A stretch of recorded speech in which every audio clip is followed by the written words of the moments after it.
In this week's podcast, we explore the world of smart drugs with Mansal Denton.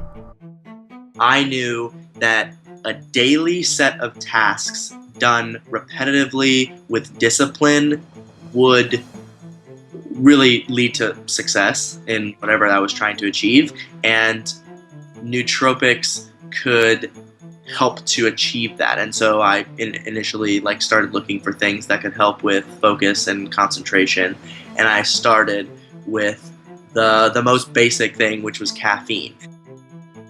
Nootropics or smart drugs essentially are either natural or synthetic compounds that improve brain health in one way or another, whether that be improving memory or attention and focus and concentration.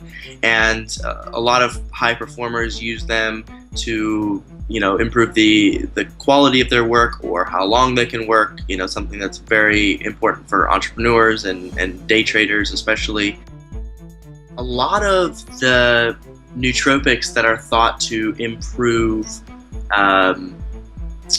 working memory or processing speed, or the general term mental performance in general, they actually function by reducing anxiety. So a lot of mental performance, think about a test, for example. In grade school, you're taking a test, and usually the times when you're really anxious and worried about it, it's probably a self-fulfilling prophecy. You don't do that well.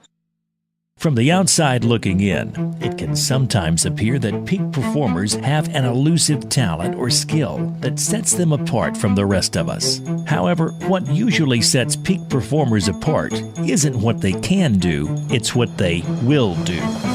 You are listening to the Trading Edges Podcast, the podcast dedicated to seeking and sharing the best ideas and principles from peak performers across all domains of performance and achievement to help you discover your full trading potential.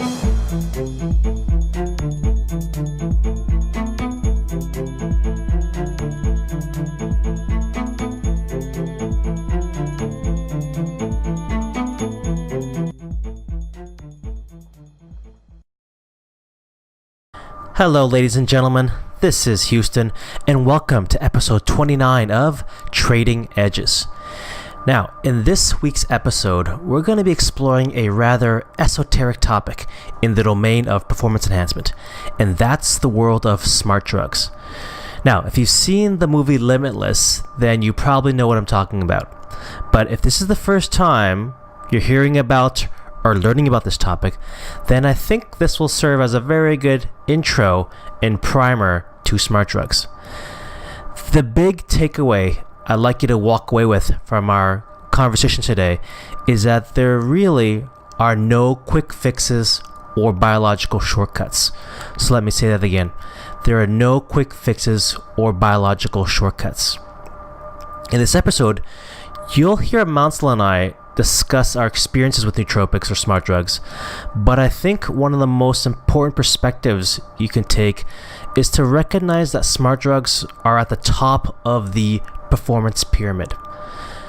So focus on the fundamentals first. That's nutrition, exercise, rest and recovery, and lifestyle. And if you have all those things dialed in, then proceed to applying smart drugs prescriptively. They can tweak your edges even further.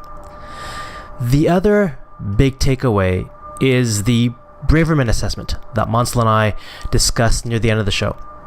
The Braverman assessment is a unique questionnaire which helps you determine your potential neurotransmitter biases and deficiencies. Now, I'll provide a direct link to the assessment that's on our website in the show notes. But I highly recommend using the assessment as a targeted approach to begin your foray into the world of smart drugs. Lastly, this episode is just chocked full of resources. So be sure to head over to the resource page at thetradingedge.org/episode 29 for all the show notes and the links to everything we talk about on the show. As always, I hope you enjoyed the episode.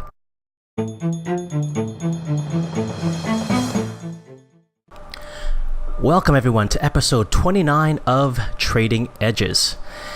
As you know, this show's always been about exploring the edges of performance, inside the domain of trading and even beyond the domain of trading.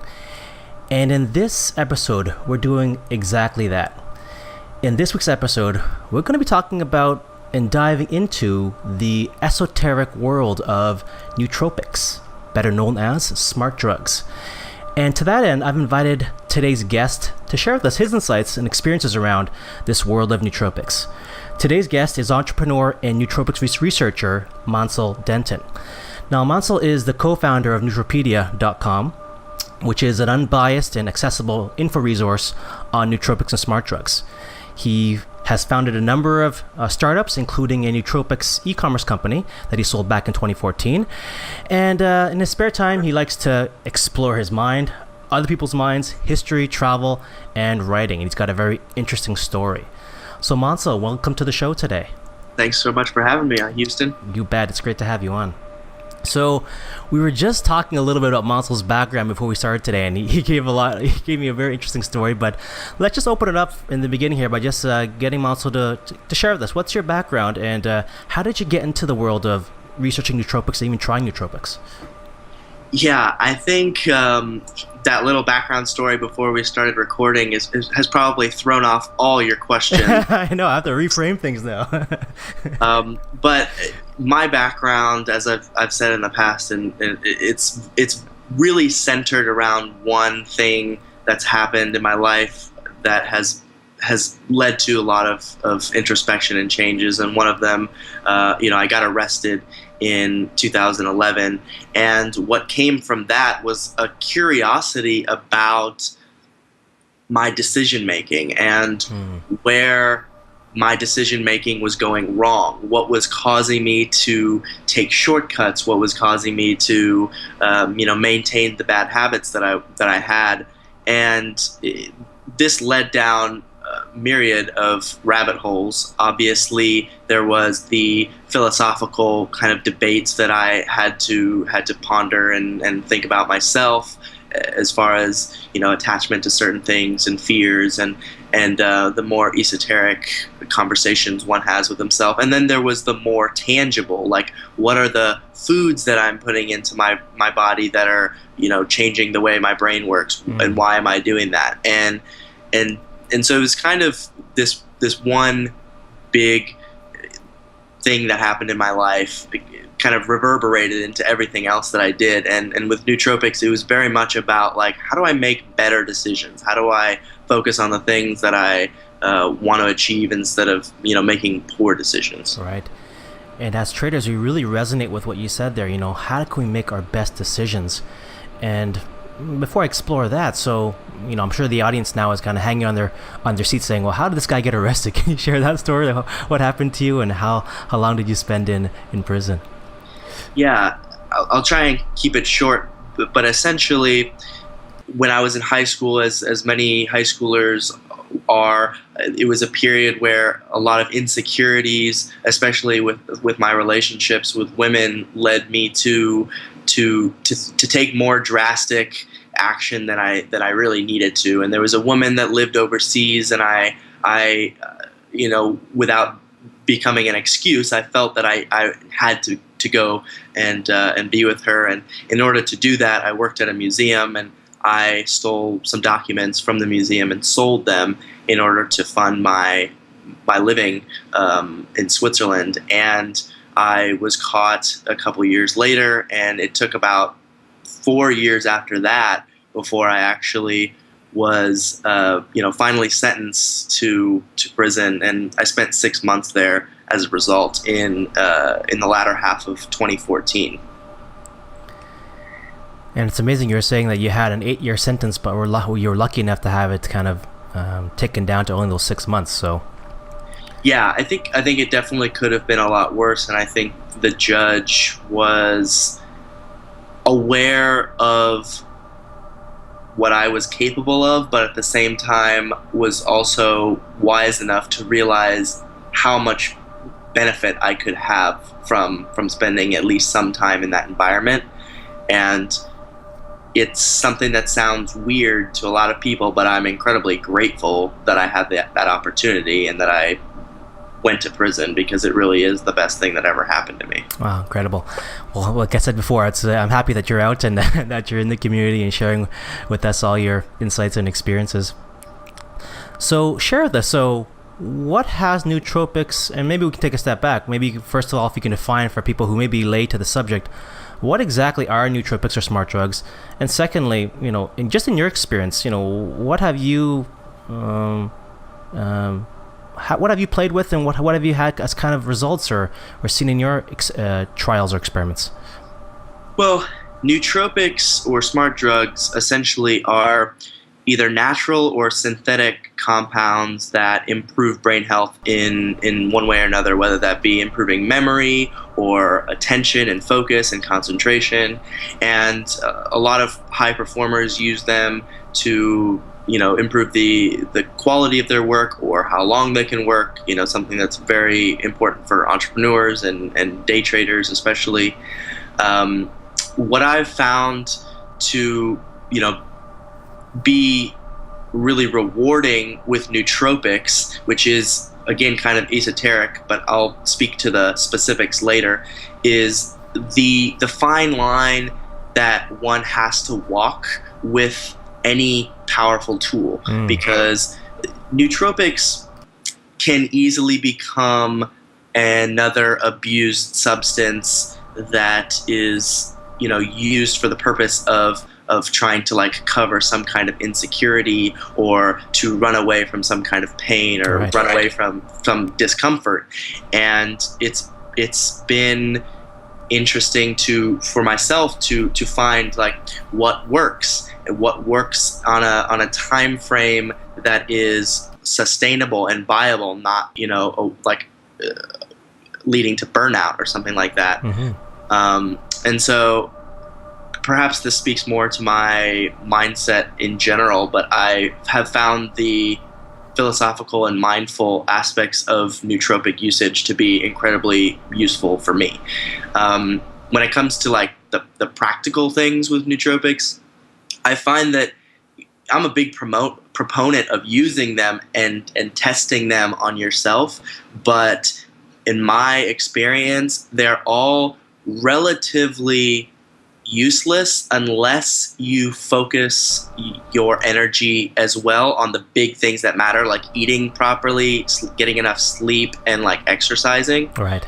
So nootropics, despite what a lot of people think when they watch the movie Limitless and then they searching for nootropics, there is no magic pill. There's not going to be something that's going to completely alter your success.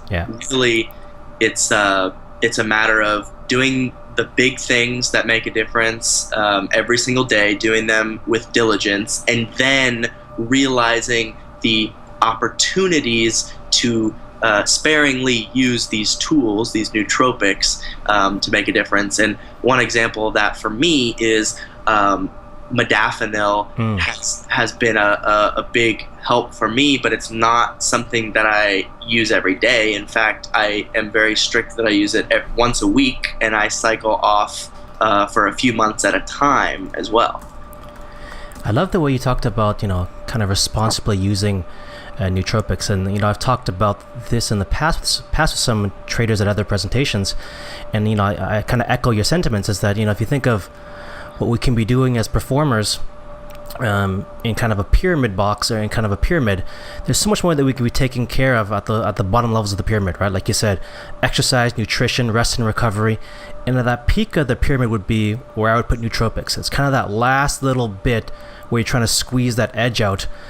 And that's assuming you've already taken care of the easy stuff, the low-hanging fruit, at the bottom and middle layers of the pyramid. And so like you said, if you're jumping straight to the top of the pyramid, you're leaving a lot of kind of low-hanging fruit there, and stuff is probably going to shift a lot more stuff for you, because nootropics isn't some sort of shortcut you can use to, like as Mansal said, just to band-aid fix everything, right? Yeah, and I think I don't want to shame anybody who has this perspective, but because it's very natural, the perspective to find a magic pill or find a shortcut, it's actually what makes Homo sapiens so special. It's what it's what helps us to achieve things better and grow as a species. But at the same time, we don't always live in an environment that our brain's trying to adapt to. And so we have to kind of take a step back and realize, like, okay, it served me in some instances to look for the shortcut, but when it comes to things like trading, for example, it's really about long game. Yeah, well said. And so maybe we can just, for folks who may be late to the topic again, what is the legality around some of these nootropics? So, NZT is obviously, the NZT from the movie Limitless is obviously a fictitious product, but you did name drop modafinil, and there's obviously, a plethora of other nootropics. So what is the legality around, getting nootropics and using them? Are they legal? Are they gray? Where are we there with that?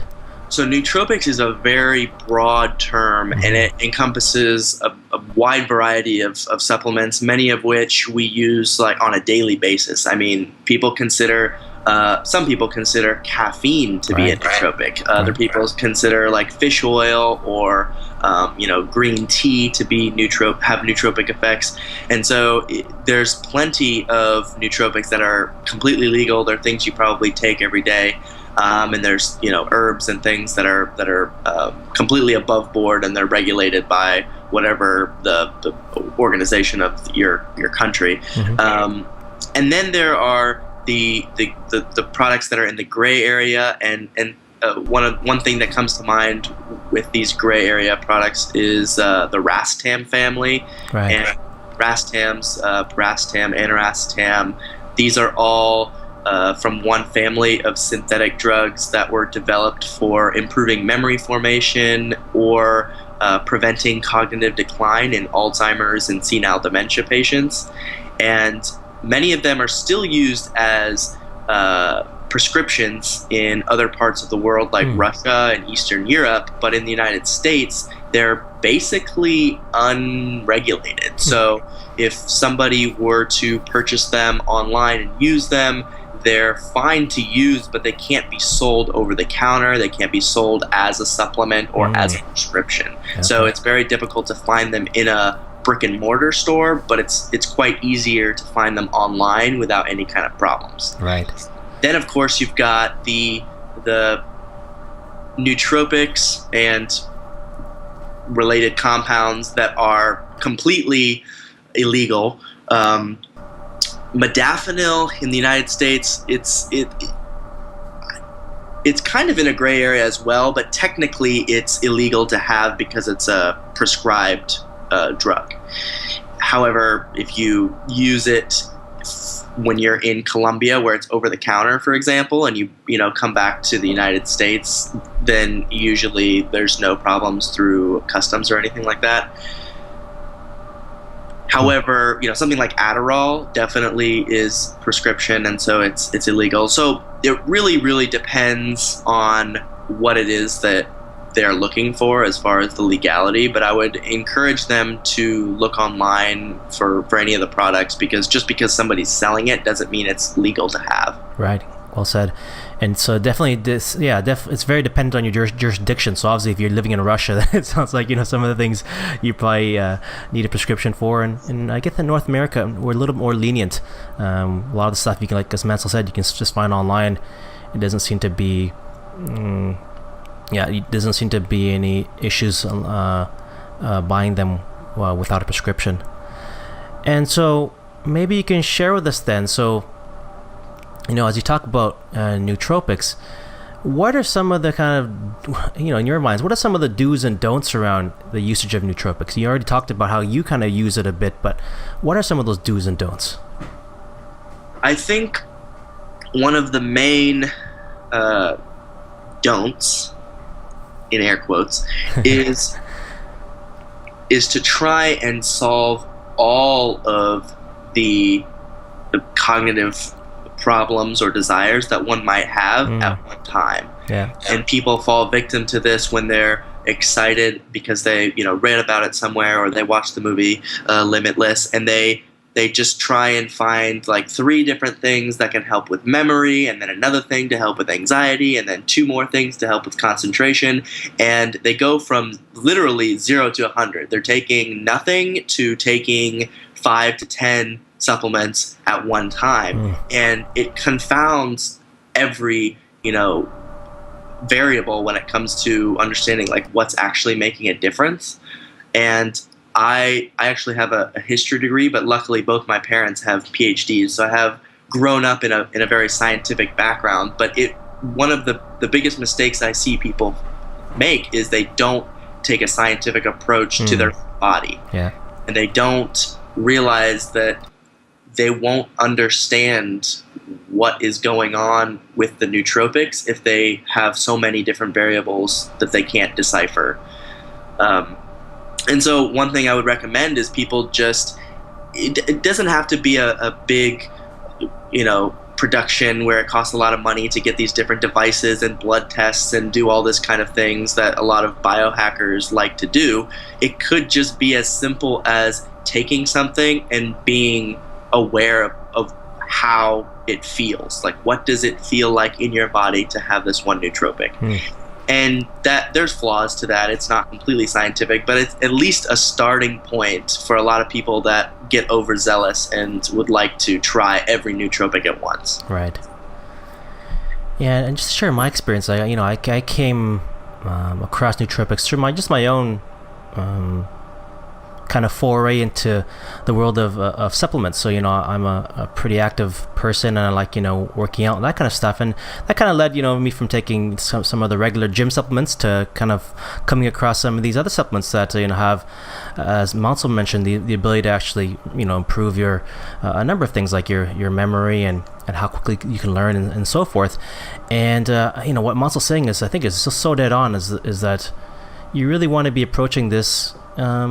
You don't have to be a scientist like Mansal mentioned, but certainly come at it mindfully. He already used that term once, but it's like all things. It's so important to be aware of what you do, and of course what you put in your body. And by just taking things slowly, you can begin to figure out what works for you and what doesn't. Like, for instance, for the longest time, I just was not very good with caffeine. I just realized, if I had more than 2 cups of coffee, I would basically crash at the end of the day. And so, I dial that back. That's a very basic example. But, for instance, you can obviously apply that to the more, esoteric nootropics as well. Like, what is the minimal effective dosage you need to take in order to have some sort of response? And maybe that response is, more more attentional control. Maybe it's maybe you need to wake up a bit because you're tired. Just a number of things you can really begin to pay attention to and use these things as a kind of a vehicle to see whether or not they're actually helping you improve or not. So any other comments around the usage of nootropics, Mansal? We can talk about more, but yeah, I think back to something I've already mentioned, so I won't go too deep into it, but just having the mindset that nootropics are going to solve something. Like, coming into nootropics usage with the perspective that there's some kind of problem that's going to be solved, or some kind of feeling or mood that's going to be eradicated, or anxiety that's going to be lifted. None of that is really going to happen over the long term. And I think people make the mistake of really considering nootropics to be wonder pills, just like anything else. And that's why I emphasize and really have a strong stance against that with anyone who's just trying to get started. Yeah, that's well said. And it makes me think about an experience that I had. You'll see a lot of nootropics marketed as maybe anti-anxiety supplements, or supplements that can help you reduce your stress levels. And as traders, it's very common for traders to have high levels of stress or performance anxiety. And I recall that for a while I was using nootropics to kind of take that edge off. And what I noticed just in my own usage is that, yes, it did take off that edge, but not in a way that it was actually beneficial to me. And what it actually did for me is that it actually dulled me to the experience versus actually having me actually improve myself, as kind of Mansal was kind of dropping there. The problems never went away, right? So there was just kind of more dull now. And, we've talked about this in trading a lot, is that, your feelings like emotion, your feelings and emotions like anxiety, like fear, these are actually very useful feelings to have in trading and outside of trading. They're there for a reason. And what I found in myself is that when I dulled those feelings, I was actually less effective, because I wasn't able to, use what I like to think of, as empathy to be able to ascertain or discern, the feelings of others, right? Like, are people scared here right now in this given market? If I'm dulled out, then I actually have less ability to tune into that. So for me, it's a very, very fine line where you can use these things, and like Mansal said, use them responsibly, because they're effective, but you need to really use them in a very precise way, I think, and not just try to use it as a blanket or a band-aid to fix problems. Yeah, exactly. And I think, to add to that, one final thing, it's not some kind of moralistic righteousness that I say that. It's more that I want to be very precise about how I use certain things, and I would like others to as well, because I believe nootropics are great, but just like anything else, being precise about how you use them makes all the difference. Right. So what are your thoughts then? Like, nowadays you see a lot of nootropics that are being advertised, kind of these, all-in-one pills, like, the Alpha Brains of the world, and there's a bunch of them out there nowadays that claim to give you, just a bunch of different positive attributes. What's your perspective about taking, one pill that does all these things versus, getting a little more individualized and picking just the right, playing around with the different supplements and picking and making your own quote-unquote stack?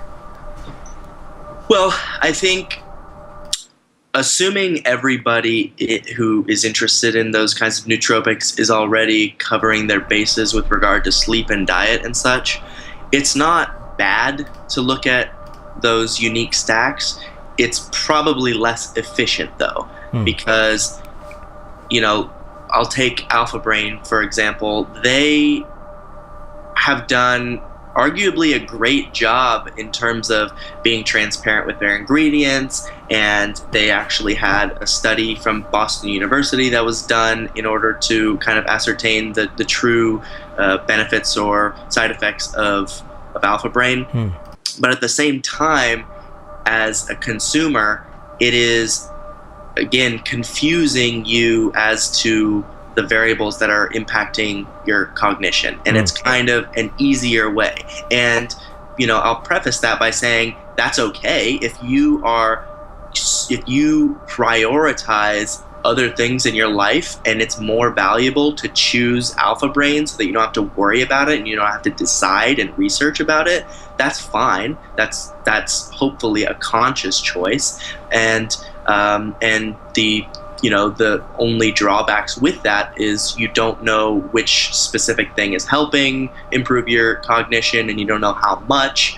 And so, that's one side of it. The other side is any of these companies, they're getting something in return. Right. And oftentimes they are creating a product that has one or two ingredients that actually make a difference, and then they just sprinkle in another 3 to 6 ingredients in order to kind of fill it out and make it look really special, and then claim all the benefits of all the different ingredients. Right, so you make it more proprietary because you have a bunch of other extra stuff in there.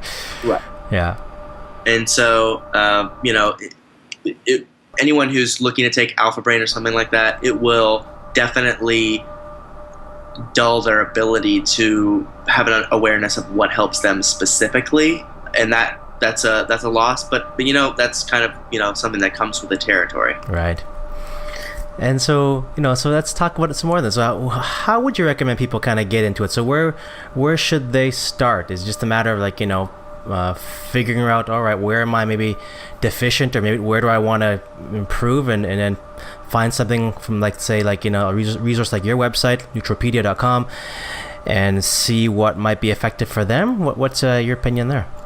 Yeah, I think understanding goals is the most important thing. So try to really deeply understand what it is that somebody wants to achieve and how far they're willing to go in order to achieve that. And for me, I know before I even started nootropics, I knew that I was very sensitive to substances in general. And so I knew that I would have to start slow. So that might be something that, a listener might contemplate. Am I sensitive to things, or can I kind of jump in a little bit? And then I had to really understand what it is that I wanted to achieve. And for me, it was, I knew that a daily set of tasks done repetitively with discipline would really lead to success in whatever I was trying to achieve. And nootropics could help to achieve that. And so I initially started looking for things that could help with focus and concentration. And I started with the most basic thing, which was caffeine. And so that was just kind of my journal. And I went to Mucuna after that, and then eventually kind of got to modafinil, and then tweaked and figured out what I wanted to use it for and how long I wanted to use it and when I wanted to use it. But starting off, it's definitely good to come up with a goal, figure out what it is exactly you want to have experience, and then Nootropedia is great. I'm obviously biased because I'm the co-founder of it and I produce a lot of the content. So yes, if you want to check that out, great. But also examine.com has a really great supplement reference guide. It's about 850 pages, and their reference guide it's very scientific, and a lot of people find it hard to read, but at the very least, if you get it, you can look through and find exactly what your goals are. You can search by goals and then find what has scientific evidence. Right. And so people who are maybe a little more risk averse can use that tool to find something that is going to solve their specific goal and has a lot of scientific evidence to back that up. Nice. So maybe I'll put you on the spot, since I know you're a bit of an expert on this topic. So, as traders, we're looking to, improve our performance usually in a few ways. Number one is, there's quite a bit of research around the importance of working memory in trading, the importance of, let's say, processing speed and how quickly we can process things, and just, the general ability to learn new things. Is there anything that you could put on the table or recommend people to investigate if they want to try to improve one of those three things, or all three things? Yeah, so a lot of the nootropics that are thought to improve working memory or processing speed, or the general term mental performance in general, they actually function by reducing anxiety. So a lot of mental performance, think about a test, for example. In grade school, you're taking a test, and usually the times when you're really anxious and worried about it, it's probably a self-fulfilling prophecy. You don't do that well. Right. And something like Bacopa monnieri, for example, this is an Ayurvedic herb that's still used to this day in India, and it has plenty of evidence to suggest that it helps improve mental performance. But the mechanism is primarily by reducing anxiety. So people are in a more open state to do the processing that they naturally would do if they weren't, kind of anxious and stressed out about other things. Yeah. So that's one thing to consider, is that oftentimes mental performance is related to anxiety and stress. Yeah. Another thing to consider, there is some evidence to suggest modafinil and Provigil, same drug, actually help with working memory and processing speed. But there's something with regard to both Adderall and modafinil and a lot of stimulants to keep aware of. It's called the Yerkes-Dodson law, and the law essentially states that for people who are already high performers, when they take stimulants like caffeine or sometimes modafinil and definitely Adderall, they actually lose their intelligence or their ability to process things, their mental performance, etc.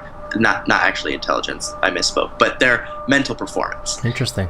And when they so they might be able to concentrate more, but their ability to like creatively, have breakthroughs with trading, for example, might actually be diminished in those periods. Right. So I'll give you an example. Someone I recently talked to about modafinil said, should I take these for my GRE test? And I said, no, don't take it for the tests, but take it while you're studying for the tests.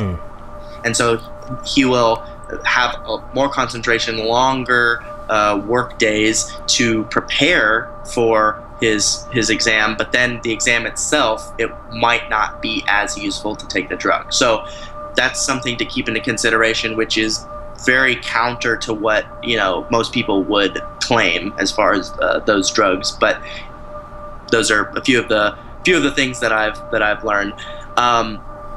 Now, I haven't seen, we talked a little bit about this in the past, but I haven't seen any studies that speak specifically to day traders or investors. But I did see studies that had to do with modafinil and military personnel who were doing very specific, intricate tasks, and they were doing them over like 64-hour shifts with no sleep. So very long and very arduous conditions. And it found that modafinil could help their working memory and processing speed if they were in such a heavily fatigued state. And it was actually able to work adequately compared to Adderall or amphetamines. Yeah. And so, if someone has to do some trading and they've just been like dying without enough sleep and they're just like habits are destroyed, then maybe modafinil could help with memory and processing speed in that instance. But in general, it's more important to be cautious of that Yerkes-Dodson correlation. Nice, great insights. And what about so you talked about, and I'll put this in the show notes, Bacopa monnieri. That's the one that you said before for handling stress. What if you're having issues, getting a good night's sleep, like rest and recovery? Let's say you've been burning the midnight, burning the candle on both ends. What would you say is good for winding down and just getting yourself into a proper state for rest and recovery? Anything around that? Yeah, there's a lot of good herbs that are useful for sleep, and one of my favorites is lemon balm. And that is just a plant from the Mediterranean area that's been used in ancient Greek and Roman societies for thousands of years. And you can make a tea out of it, which the tea is both relaxing and calming, as well as the bioactive ingredient of lemon balm, which is rosmarinic acid, is it's a powerful enzyme inhibitor that can help aid in sleep. And kava is another root that is from the South Pacific, and it's used as either a tea or just a kind of a gritty, earthy drink that you can find probably at a kava bar, depending on what city you live in. And that's spelled is it Kava? Is that how it's spelled? Is that right? Yeah, Kava. Cool. And kava is another useful tool for that purpose as well. So I'd say, between lemon balm and kava, there's some useful, sleep aids in there. And if people want to really take it to the next level, there's some synthetic options as well. I know a lot of people find kratom or kratom, I'm not sure exactly how to pronounce it, to be a very risky option because it kind of modulates the opiate receptors in the brain, similar to heroin, but it is an option as well for people who really, really need some help. Right. Great insights there.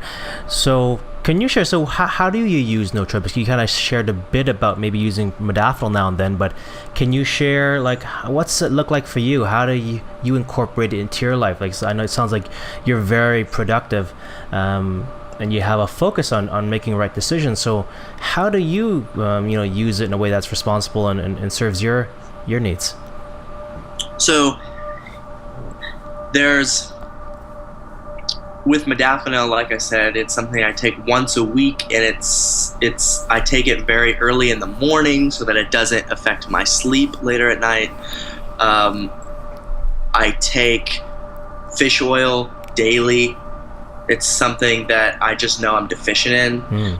I also have a few things that I use kind of an as-needed basis, and those are like sibutramine is kind of a fatigue agent if you are deficient in thiamine or vitamin B1, and sometimes I also use L-theanine and lemon balm in the evening. So most of my nootropics usage, to kind of sum up how I use them, it's very as needed. It's very as I'm aware of what's going on in my body and what needs to be accomplished, I am making those like quick steering decisions. Yeah. And I'm also very conscious about dependency. I was going to ask you about that. Yeah. Yeah, and so caffeine's one of those things where it's ubiquitous, it's subtle, and it's also very socially acceptable, and it really takes an effort to not become addicted to it, and not become acclimated to the effects of caffeine. And so I take random days throughout the week where I just don't take it, and those are often kind of correlated with time that I'm spending with my girlfriend or whatever. And so just kind of those random insertions of not having a nootropic is often very useful. And also redefining my life without certain things is important. So like going an entire month without caffeine, 2 months without caffeine. Yeah. That's important so that I can kind of recreate that relationship with that chemical compound. That's interesting. Yeah, that's a good one. And I'll share with the audience, what I do, and I don't do anything too esoteric or anything intense. Right now, speaking of caffeine, I like to have my bulletproof coffee every morning, and I will add L-theanine. So I do like to put in, about 150 milligrams, not grams, but 150 milligrams of between 100 to 150 milligrams of L-theanine with the bulletproof coffee, and I think that is a pretty well-known combination. Caffeine and L-theanine gives you a really, really nice smooth kind of bump. But at the same time, it kind of increases your focus too, so you don't come crashing hard after caffeine. But I only ever have like 1 cup of coffee a day because I know I'm very sensitive to caffeine. At the same time, as Mansal said, I try not to drink coffee every day. So weekends, I don't drink coffee. I would love to do what you talked about and actually take a month off of caffeine and just kind of reset myself. I think that's a great recommendation because it's really easy to kind of get habituated to taking these things, and then oftentimes if you don't pay it too much attention, or you don't have that too much self-awareness, then it can easily turn into a crutch. Like right now, I really enjoy my bulletproof coffee, so I like taking it every morning, but I think at some point I'll probably have to say, what, maybe I need to take a bit of a break and kind of reset myself. Any other thoughts around cycling these nootropics or smart drugs to make sure that we don't form either addictions or just that they maintain their potency, right? Eventually we'll get used to them, so they'll just become less effective. Yeah, I think another way that a lot of people that I've seen use nootropics, I'll speak specifically to the kind of attention concentration crowd. They have done a relatively decent job of creating kind of weekly stacks that can prevent any kind of addiction or tolerance issues, basically. I mean, what we're really talking about is tolerance. The body adapts and creates this kind of a tolerance. So one thing that people do is they might take caffeine twice a week or 3 times a week, and then the days that they don't take caffeine, they take phenylpiracetam, which is a part of the racetam family, but highly stimulatory. And then another day they might take modafinil, and then so another day they might take rhodiola, and so they just kind of like they create this cycle throughout even the week that allows them to not become too highly addicted to any one thing. And I consider that to be something that I would do when I have a little bit more if one is a little bit more well versed in nootropics. But a beginner can do that too if they kind of do their due diligence and figure out what the doses are and what the risks are, et cetera, et cetera. Yeah. And I'll just pile on top of that by just saying, as you begin to check out these different compounds and nootropics, I would just say tread carefully, right? So especially as pertains to obviously there's the health stuff that's very important, but even tread carefully in your trading. So if you're taking a new supplement and you're trading live and you're trading large size, be aware that you may not act like you would if you were not on these supplements. So just be careful, right? So this is kind of a testing period. You want to see how obviously you respond physically, but also it may alter your behaviors a bit. So just be aware of that as well. So if you're taking something new, you may want to dial back a bit on maybe the amount of trading you're doing or the size of trading you're doing, so that you don't cause any damage to your account. Yeah, that brings up one good point that I've experienced. When I take modafinil, I find that it amplifies emotions. Wow. And so if I'm feeling in a certain part of the day, like if something triggers me emotionally and it makes me feel like anxious or makes me feel like upset or whatever, I will feel that more fully. I will feel that more strongly than if I did not have modafinil. And that is applicable to me as I make decisions and perform as a business owner, but I imagine it's even more applicable to a trader. Right. Because making big decisions based on emotions being amplified could be the difference between a lot of money. So definitely consider if you're day trading and you already have like set rules and disciplines that you just aren't going to change, then you might have a little more flexibility. But if you are kind of like shoot from the hip all over the place, right, then it will make a difference, I imagine. You're probably right. It's going to be, if you're a discretionary trader, then I think your results are going to look a lot different.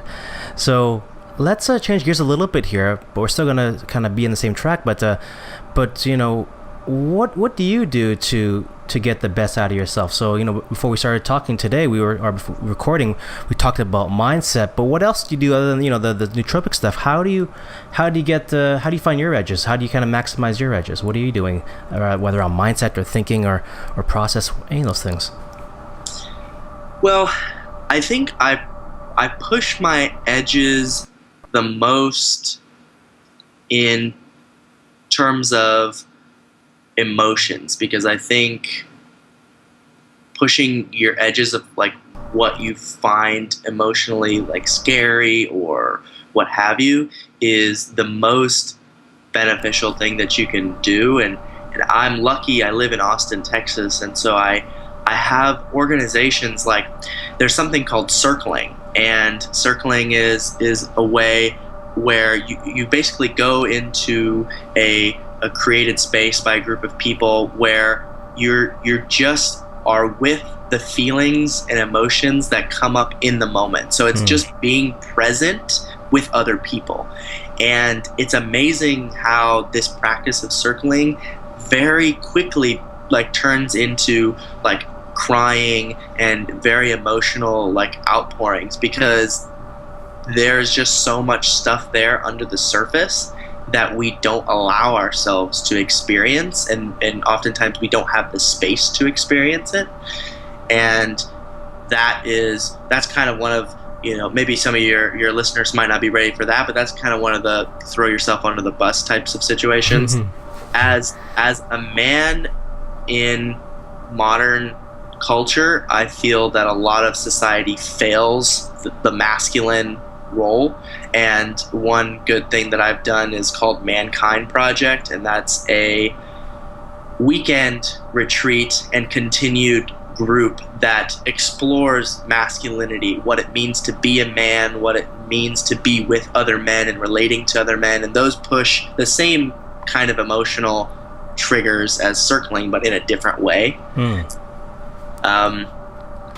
So these are the types, really actions. I mean, I keep mentioning a bunch of different practices, like the specifics, but for me, pushing my edge is all about the actions that I take, the specific disciplines that I maintain in my life. Yeah.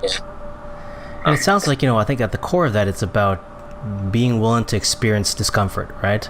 So whatever, we're doing, it's like the growth is on the other side of discomfort. So if I relate it back to trading, for instance, we're never going to be free from discomfort. It doesn't matter what size of trader or what level of experience you have, there will always be discomfort.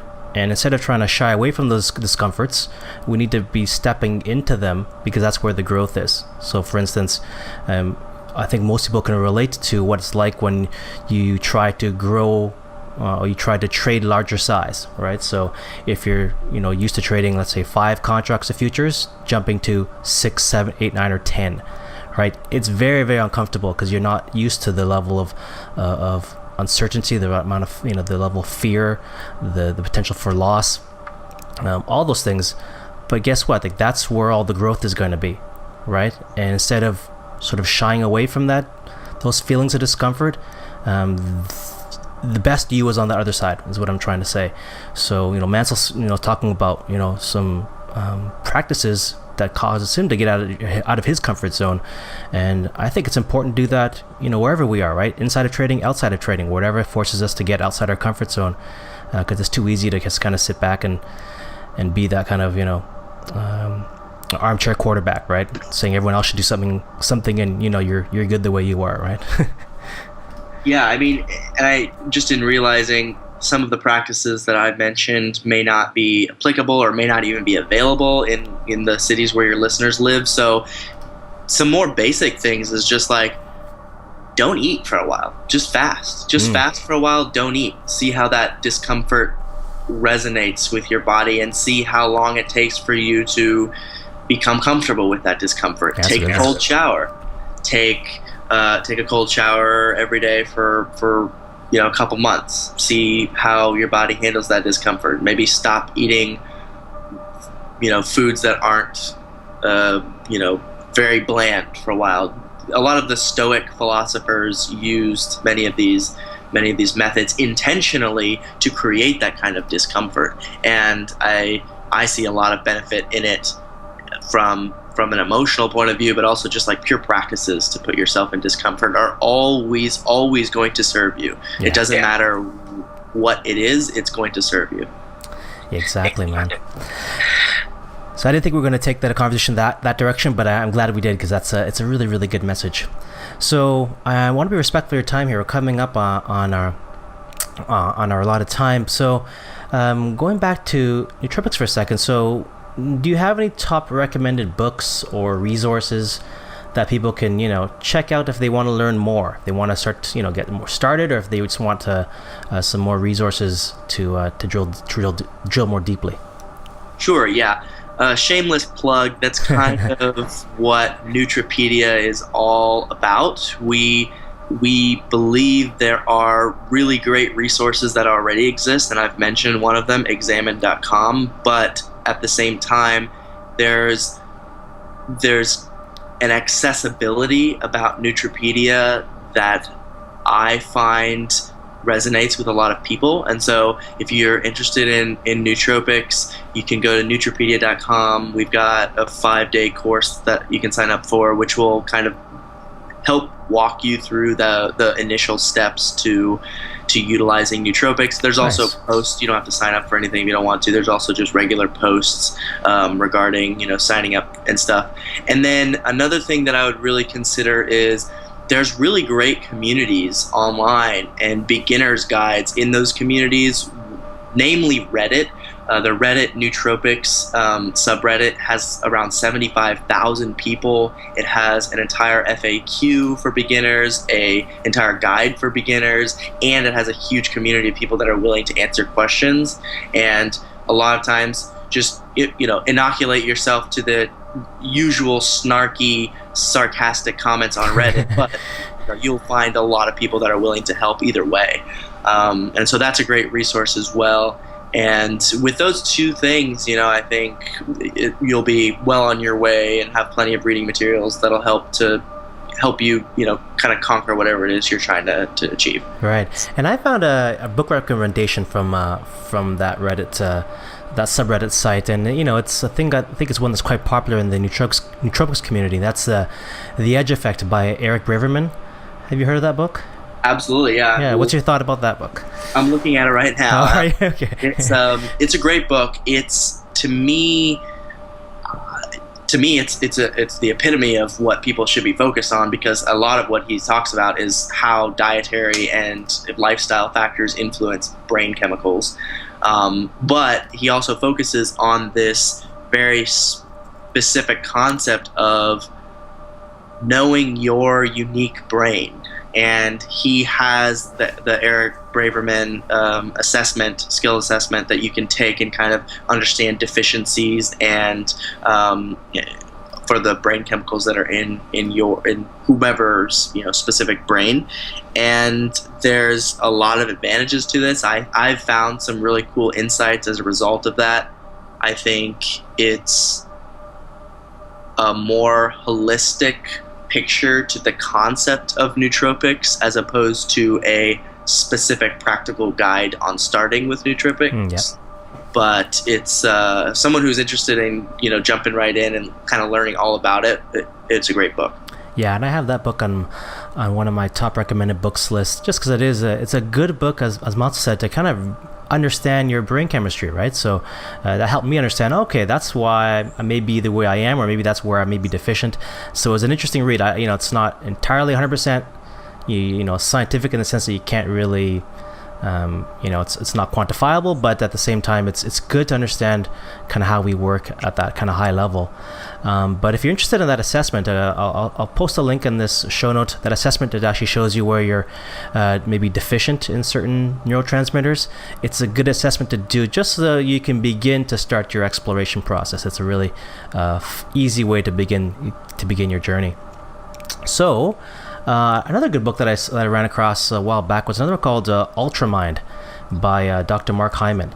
I found that book to be another good kind of it's not necessarily nootropics focused, but as the book suggests, it does focus on what you can do to improve your brain. So and Dr. Mark Hyman is obviously a well-respected physician, so he's a great resource. Have you checked out that book?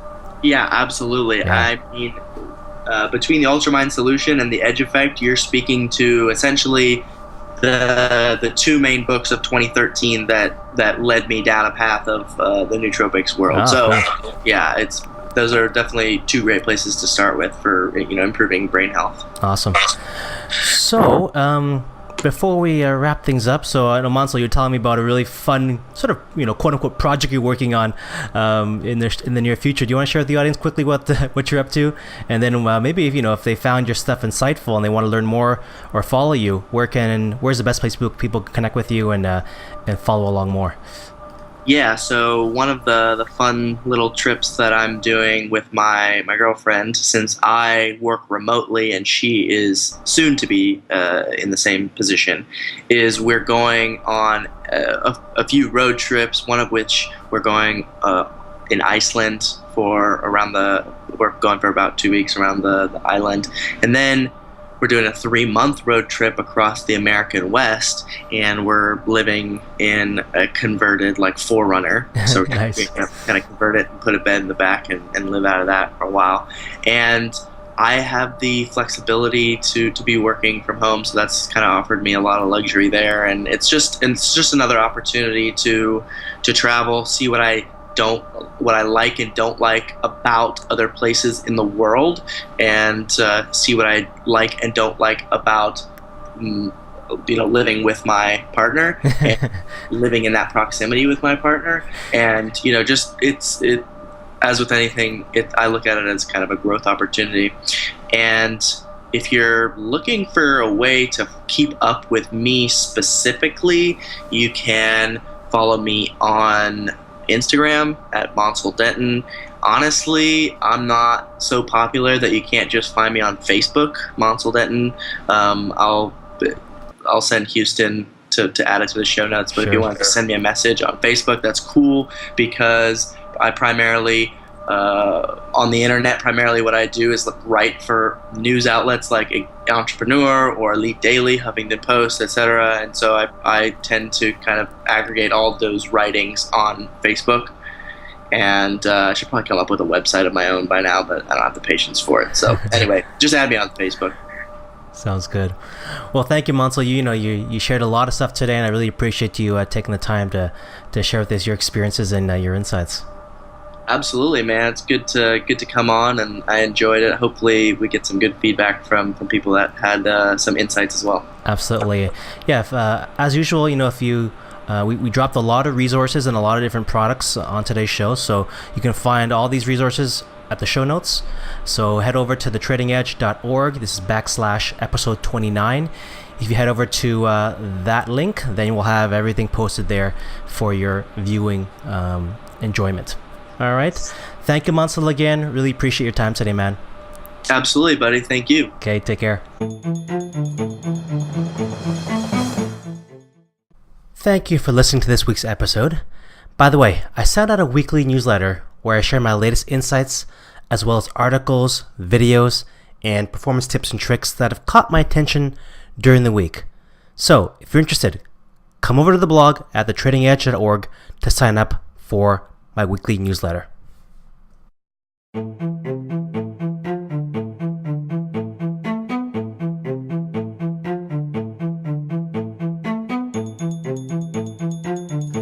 You've been listening to the Trading Edges podcast. We've taken this interview and summarized all the big ideas so that you can take action. Just head over to thetradingedge.org/podcast to find the show notes, transcript, resources, and to continue the conversation.